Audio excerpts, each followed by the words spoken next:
महाभारत की महान गाथा धर्म, कर्म और मोक्ष के धागों से बुनी हुई एक अद्वितीय महाकाव्य है जो हमें जीवन के गहरे अर्थों की ओर ले जाती है। स्वर्गारोहण पर्व में खत्म होती है। यह पर्व पांडवों के जीवन के अंतिम चरण को दर्शाता है। यह आखिरी किताब पांडवों के असाधारण सफर का आखिरी अध्याय दिखाती है, जिसमें वे अपने जीवन के सबसे कठिन और महत्वपूर्ण यात्रा पर निकलते हैं। एक ऐसा सफर जो धरती के जीवन की सीमाओं से आगे बढ़कर स्वर्गलोक में पहुंचता है।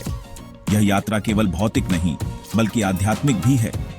सालों की भयंकर लड़ाइयों, राजनीतिक चालों और आध्यात्मिक खोज के बाद पांडवों ने बहुत कुछ सीखा और अनुभव किया है। पांडवों के लिए अब समय आ गया है कि वो दुनियावी मोह माया छोड़कर अपनी आखिरी यात्रा पर निकल पड़े, स्वर्ग की ओर। यह यात्रा उनके जीवन का सार है।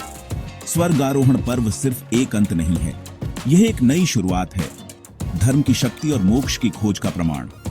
यह हमें जीवन के गहरे अर्थों की ओर ले जाता है। यह पर्व हमें यह सिखाता है कि हर अंत एक नई शुरुआत का संकेत है। पांडव अपनी किस्मत पूरी करके और राज्यों का उत्थान और पतन देखकर अब एक अलग तरह की जीत पर ध्यान लगाते हैं, अपने मानवीय स्व पर जीत। यह जीत उन्हें सच्चे मोक्ष की ओर ले जाती है। उनका रास्ता हिमालय की खतरनाक ढलानों से होकर गुजरता है, जो आध्यात्मिक ज्ञान की कठिन यात्रा का भौतिक और प्रतीकात्मक प्रतिनिधित्व है।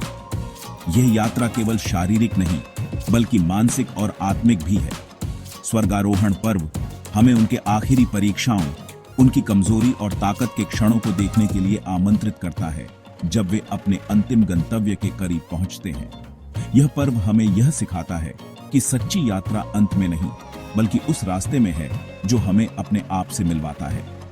उनकी कमजोरी और ताकत के क्षणों को देखने के लिए आमंत्रित करता है। जब वे अपने अंतिम गंतव्य के करीब पहुंचते हैं, तो यह केवल एक अंत नहीं बल्कि एक नई शुरुआत का प्रतीक है।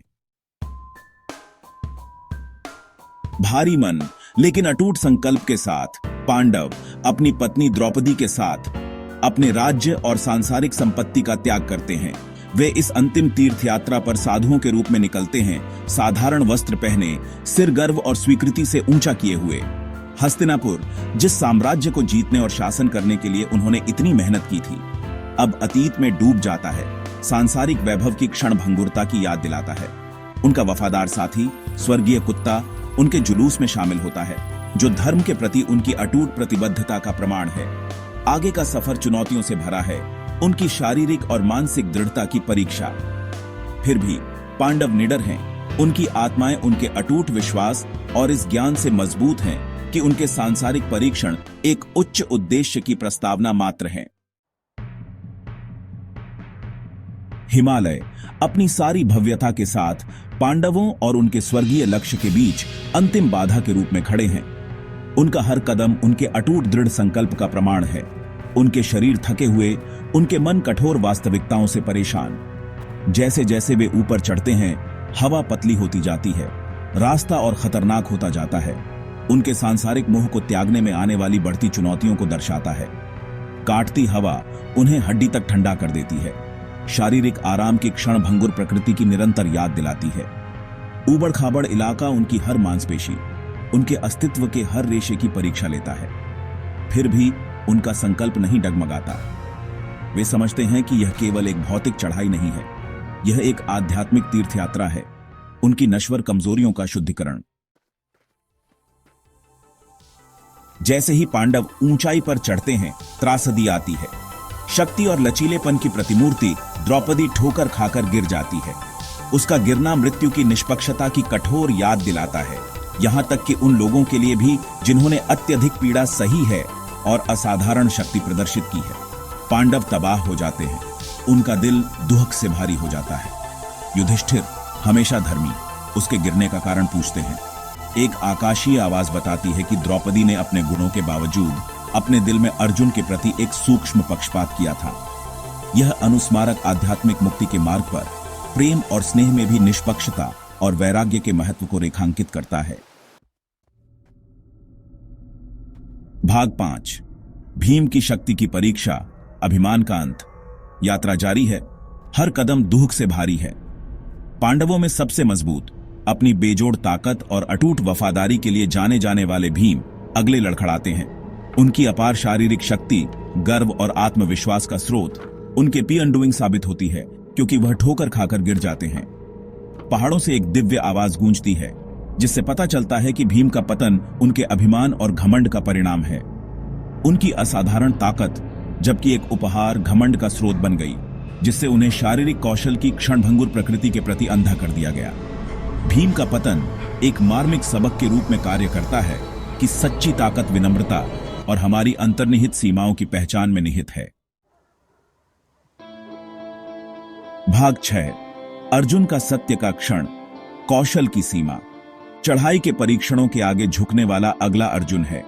बहादुर योद्धा, मास्टर धनुर्धर जिसका कौशल बेजोड़ था, वह भी लड़खड़ाता है। उसका शरीर उसके महान कौशल के बावजूद उसे धोखा देता है। एक दिव्य आवाज सन्नाटे को चीरती है, जिससे पता चलता है कि अर्जुन का पतन अपने बेजोड़ तीरंदाजी कौशल में उसके गर्व और उसके अजेय होने के विश्वास के कारण हुआ है। कौशल और सटीकता का प्रतीक अर्जुन यह विनम्र सबक सीखता है कि सबसे असाधारण प्रतिभाएं भी क्षणिक होती हैं। सच्ची निपुणता यह पहचानने में निहित है कि सभी कौशल, चाहे कितने ही असाधारण क्यों न हों, अंततः सीमित हैं।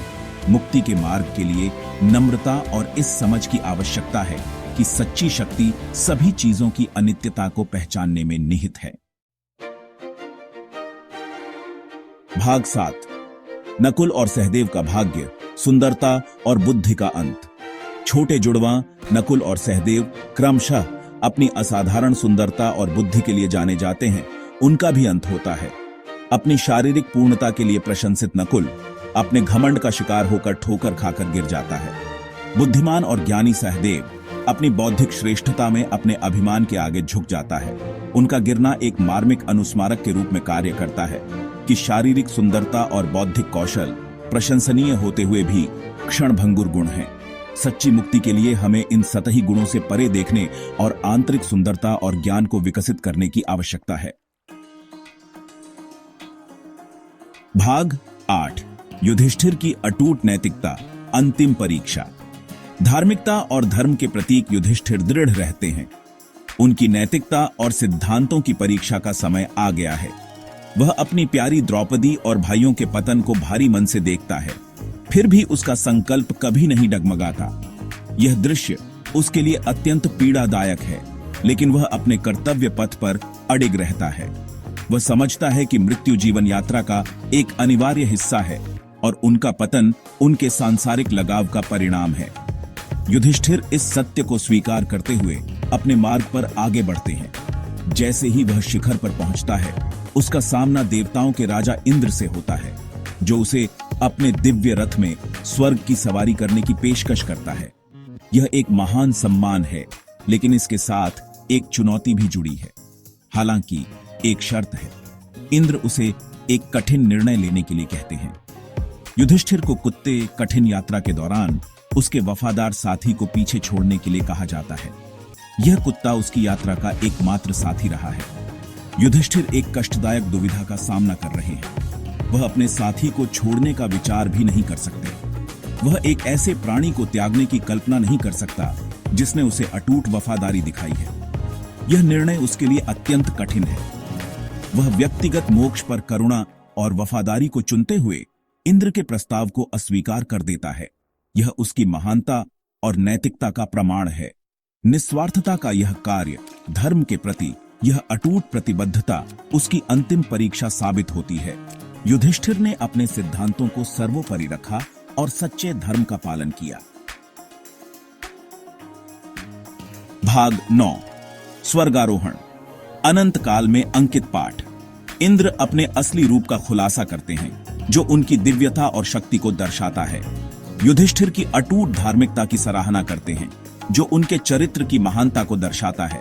कुत्ता धर्म के देवता धर्म में बदल जाता है, जो युधिष्ठिर की परीक्षा का हिस्सा था।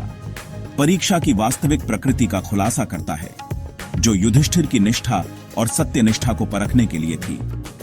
युधिष्ठिर ने व्यक्तिगत लाभ के बजाय करुणा और वफादारी को चुनकर अपने महान चरित्र का परिचय दिया। धर्म के सार को ही मूर्त रूप दिया है, जो उनके जीवन का मुख्य उद्देश्य था। वह स्वर्ग में सिर्फ एक राजा के रूप में नहीं, बल्कि एक महान आत्मा के रूप में चढ़ता है, बल्कि धार्मिकता के प्रतीक के रूप में चढ़ता है, जो सभी के लिए एक प्रेरणा है। उसकी कहानी हमेशा के लिए समय के इतिहास में अंकित है, जो आने वाली पीढ़ियों को प्रेरित करती रहेगी। स्वर्गारोहण पर्व महाभारत की महाकाव्य गाथा का समापन करता है, जो एक अद्वितीय यात्रा का प्रतीक है। हमें सांसारिक अस्तित्व की क्षणभंगुर प्रकृति और जीवन की अस्थिरता का एहसास कराता है, धर्म के महत्व और मुक्ति की शाश्वत खोज के बारे में गहन सबक देता है, जो जीवन का अंतिम लक्ष्य है। परीक्षणों और क्लेशों से भरी पांडवों की यात्रा एक कालातीत अनुस्मारक के रूप में कार्य करती है, जो हमें सिखाती है कि सच्ची जीत भौतिक लाभ में नहीं, बल्कि आत्मिक विजय में है, बल्कि हमारे आंतरिक राक्षसों पर विजय प्राप्त करने और धार्मिकता और करुणा द्वारा निर्देशित जीवन जीने में है, जो सच्ची सफलता का मार्ग